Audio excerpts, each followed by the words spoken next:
Hello everyone, welcome to Abnormal Investigations.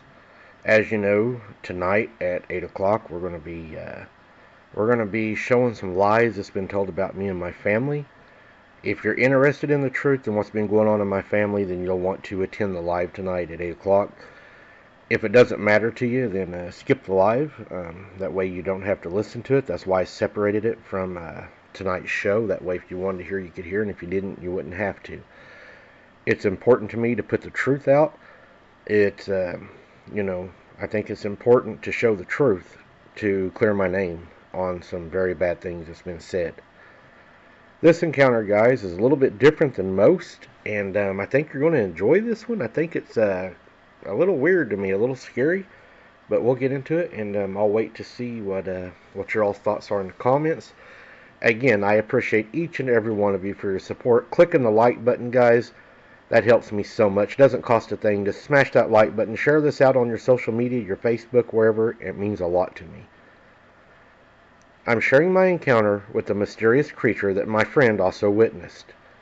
We grew up on a small, self-sustained chicken farm with various animals, including chickens, a malamute, a barn cat, and some exotic birds. As kids, my sister and I would explore the woods, discovering game trails and learning about the local wildlife. Our father would often take us hunting, teaching us about deer and their habits. One evening, while walking through the woods with my best friend, we stumbled upon a massive deer. It was enormous, with antlers that seemed to stretch across the trail. We stood frozen, unsure what to do.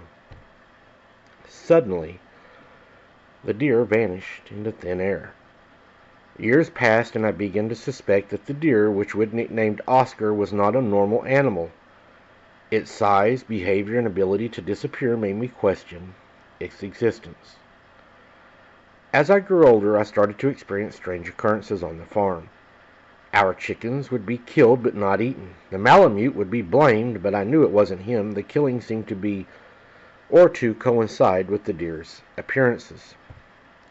I often helped pick up the dead birds.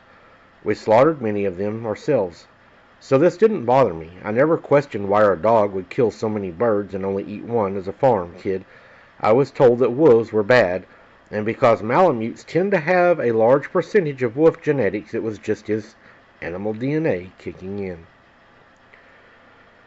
It was only in high school, while doing reports for our science teacher, that I began to notice some puzzle pieces falling together. Almost every time our chickens were unceremoniously killed was just before a hunting season.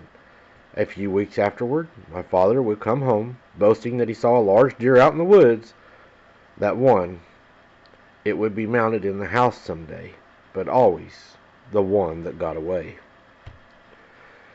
I knew exactly what deer he was talking about. He had nicknamed the deer Oscar sometime in my youth, when we've been hearing about the large deer in the woods for almost 15 years.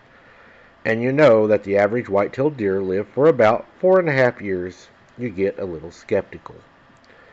My first encounter with an animal I actually feared was my childhood best friend. I was with my childhood best friend.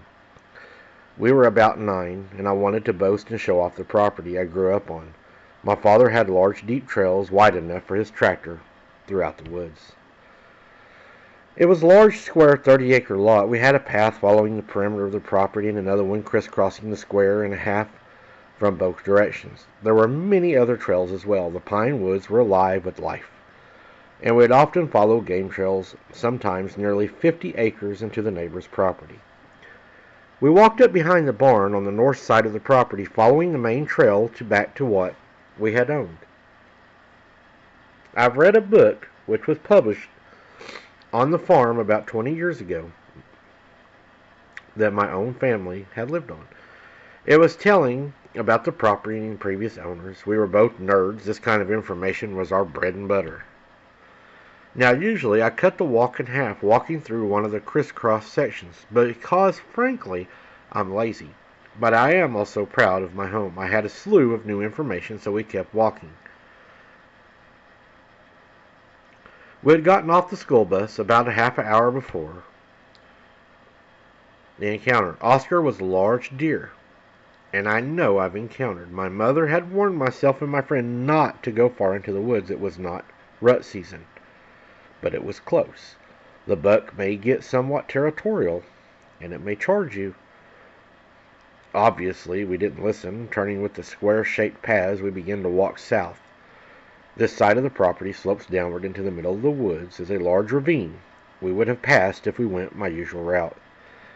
I began to tell my friend how the whole forest was planted about 70 years ago. I had found some pictures of the farm when they were half the size that they currently were. And that's when I spotted one of my favorite game trails. I ushered her toward it. I'm on the larger side of weight-wise, and the path is wide enough for me to walk through comfortably. I keep talking. She adds comments here and there about the property.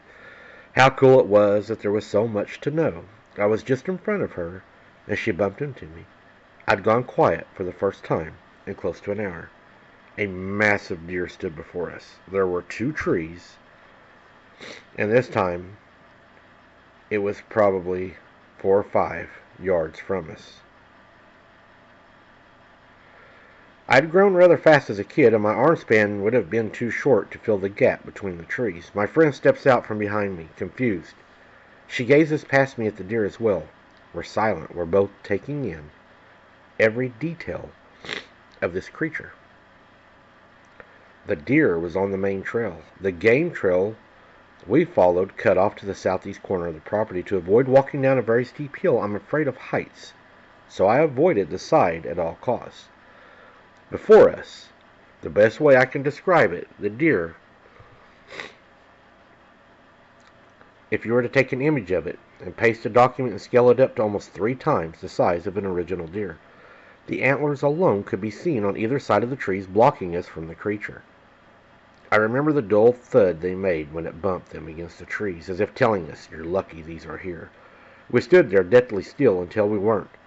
I'd say we were a good 30 acres from the farmhouse. I don't remember watching it walk away. I don't remember who started to run first, but all I knew is that I had to run, and I'm not ashamed to admit it.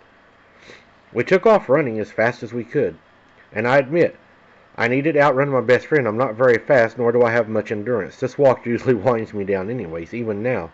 Yet we kept stride for stride. My friend is all legs. I'm all torso.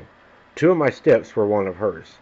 I'll put it this way. Running through twisting game trails and up and down hills and wearing sandals, the amount of time it took to reach the home was less than a third of what my best mile time would have been in high school at any point. I got back, and we were excited. We told my parents we'd seen Oscar the deer, not once imagining the possible outcome to our fate. Maybe it was our childish mind seeking what looked like a deer and our subconsciousness.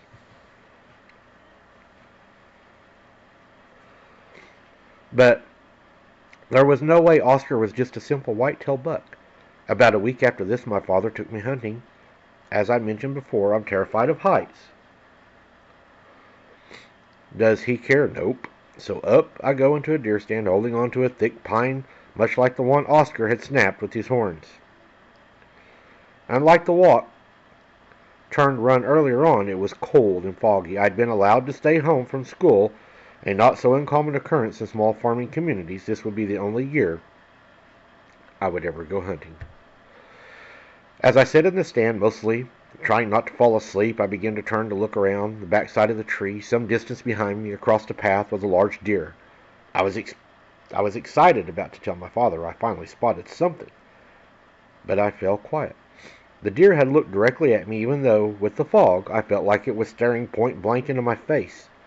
The glossy black orbs of a deer were not my eyes met its eyes, and I wished to go back to the house. This thing was freaking me out. My father would never, and probably will never, believe in paranormal monsters. He wouldn't believe it even if I saw it. I began to complain, something very unlike me. I made up every excuse I could to go home, and finally he relented. On one condition. I was to walk with him toward the southeast to look for deer on foot. The sky seemed to crack apart as we descended the ladder. Rain began to fall through the trees around us, and fog, mostly, disappeared within the warm shower. I was walking eastward while he went south of our position. I ended up nearly at the top of the hill I don't like to go near, and there in the thicket brush, It was pretty stamped down, and curiously, I practically dove in. As I got inside, I found a young fawn, maybe a few days old. I didn't want to disturb it. The fear the mother might abandon it, so I left it alone. She was snorting and stomping in the distance, and she was agitated that I found her baby. Instead of charging and trying to push me away, she stopped. Her ears went up on high alert, and she simply crawled into the thicket with the fawn. I didn't want to admit that I thought I heard a branch snapping. My father would be smart enough to watch, and he probably would have took the fawn, and I didn't want that to happen.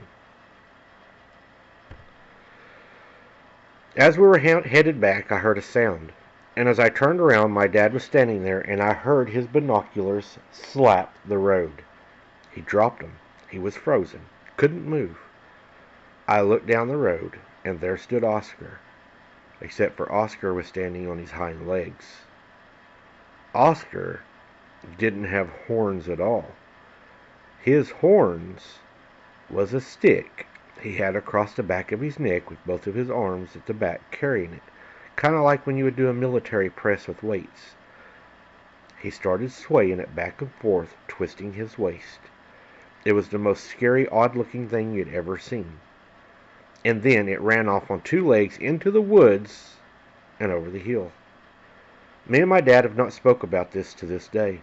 I have no idea what it was. I do not know what that was. I know that his horns were not big, but this damn thing looked like a deer, and it was running on two legs. What could this have been? I have no idea. If anyone knows, please let me know if you've seen anything like this. I'm scared to death to go out on our own land now. Am I safe to go out there? You know, I'm not sure what you saw. That is really freaky sounding. You say that it wasn't horns now, and first you thought it was horns? That is very interesting. Makes me wonder what you really did see, what's really out there. Do we confuse some things with other things? And maybe they're smart enough to carry things like that to make us think they do have horns. I don't know. What do y'all think? I look forward to seeing what you think these guys seen. Let me know in the comments, guys. And as always, I'll answer each and every one. If not, at least I'll throw you a heart. Thank you for listening, guys. Thank you for watching. Keep your head on a swivel. Don't be something's dinner. We'll see you on the next one.